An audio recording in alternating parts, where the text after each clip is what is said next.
میں حیران ہوں دین میں شک پیدا کیا جاتا ہے جھوٹ بول کے نہیں، آدھا سچ بول کے. اور یاد رکھو دین میں جھوٹ بولیں گے تو پکڑے جائیں گے، آدھا سچ بولنا یہ پورے جھوٹ بولنے سے زیادہ خطرناک ہے. آدھا سچ بولنا عام آدمی نہ پکڑ سکے. دیکھو کلمہ طیبہ ہے لا الہ الا اللہ، اللہ کے کوئی خدا نہیں مگر اللہ. اگر اس کو آدھا کر لیں اور ہم کہیں لا الہ کوئی اللہ نہیں، کوئی اللہ نہیں، اور یہاں بات پوری کر لیں تو یہ بات جھوٹی ہوگی. بات تو سچی ہے لیکن آدھا سچ. تو یہاں بھی آدھا سچ بولا جاتا ہے کہ جی وسیلہ، ہاں آپ وسیلہ دے سکتے ہیں نماز کا، وسیلہ دے سکتے ہیں روزے کا، وسیلہ دے سکتے ہیں نیکی کا، وسیلہ دے سکتے ہیں قرآن کا، عبادت کا وسیلہ دیں، نبی کی ذات کا وسیلہ نہ دیں. پوچھے جی کیوں؟ بھئی آپ نے ان کا وسیلہ کیوں دیا؟ میں نے کہا پھر کس کا دیں؟ کہ جی نماز کا دیں، روزے کا دیں، نیکی کا دیں، قرآن کا دیں، عبادت کا دیں. میں نے کہا سادے آدمی تیرے من میں کیا چل رہا، تیرے دماغ میں کیا چل رہا؟ اگر نماز کا وسیلہ دیں، نماز ہمیں نہیں ملی، حضور کے وسیلے سے ملی ہے. روزے کا وسیلہ دیں، روزہ ہمیں نہیں ملا، حضور کے وسیلے سے ملا ہے.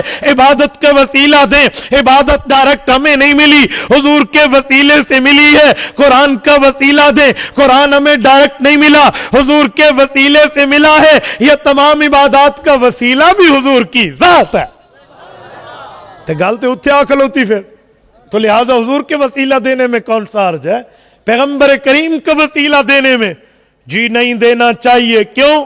قرآن میں نہیں ہے. میں نے کہا یہ بھی جھوٹ ہے جو کہتا ہے پیغمبر کا وسیلہ دے کر اللہ سے مانگو، یہ قرآن کریم میں نہیں ہے. قرآن کریم پر جھوٹ بول رہا، الزام لگا رہا، بہتان پیش کر رہا، ایسی بات نہیں ہے. سورت نمبر 2 سورت البقرہ رکوع نمبر 10 پارہ نمبر 1 آیت نمبر 190 رب کائنات فرماتے ہیں وَكَانُوا مِن قَبْلُ يَسْتَفْتِحُونَ عَلَى الَّذِينَ كَفَرُوا. پہلی امت کے مسلمان جب کافروں سے جہاد کرتے، جہاں پر جہاد کے اسباب اختیار کرتے، وہ تیر رکھتے، تلوار رکھتے، نیزہ رکھتے، وہاں پر کمانے رکھتے، زرہ رکھتے، خود اور جنگی ٹوپیاں رکھتے، گھوڑے رکھتے، اونٹ رکھتے.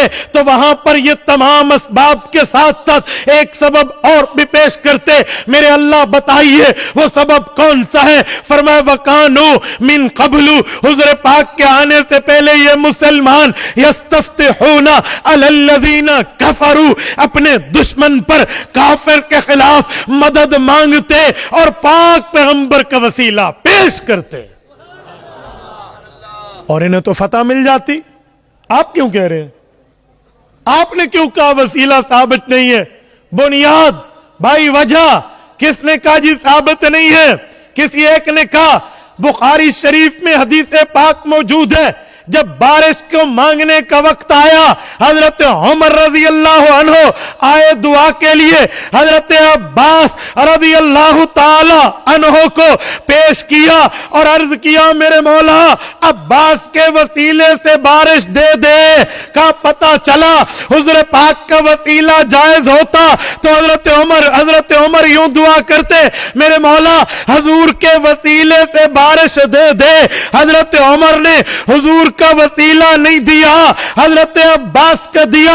پتہ چلا وفات کے بعد وسیلہ حضور کا نہیں ہے. میں نے کہا چاچے عقل کو اپڈیٹ کر، اور سادے بندے اگر اہل حق علماء دیوبند سے تیرا واسطہ ہوتا، تعلق ہوتا، ریلیشن ہوتا، رشتہ ہوتا، آنا جانا ہوتا، اہل حق کی تو نے صحبت اٹھائی ہوتی، تجھے اہل حق سے عقیدت ہوتی، اہل حق کی تیرے واسطے سے تجھے دین کی بصیرت ہوتی، تو یوں نہ کہتا تو نے آدھا سچ بولا ہے. علماء حق پورا سچ بولتے ہیں. کھول صحیح بخاری، یہی صفحہ اٹھا، یہی حدیث اٹھا، اسی حدیث کا یہی متن اٹھا، بات پوری کر، بات نکھر کے خدا کی قسم 2 اور 2 4 کی طرح واضح ہو جائے گی. حضرت عمر آئے ہیں، قحط کا زمانہ ہے، بارش نہیں ہو رہی. حضرت عمر عرض کرتے ہیں میرے مولا پہلے ہم حضور کا وسیلہ دیتے تھے،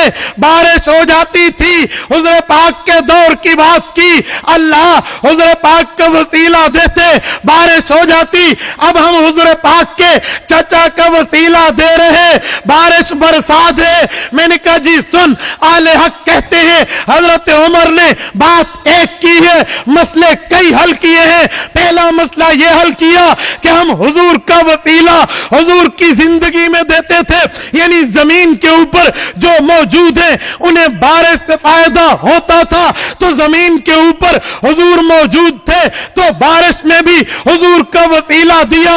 اب اللہ کے رسول دنیا سے پردہ فرما گئے، بارش کا فائدہ زمین کے اوپر والوں کو ہے تو اوپر والے کا وسیلہ دیا ہے۔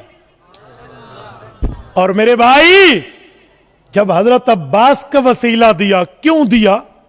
کسی اور کا دے دیتے؟ حضرت جی جزاکم اللہ، حضرت عباس کا دیا، کیوں دیا؟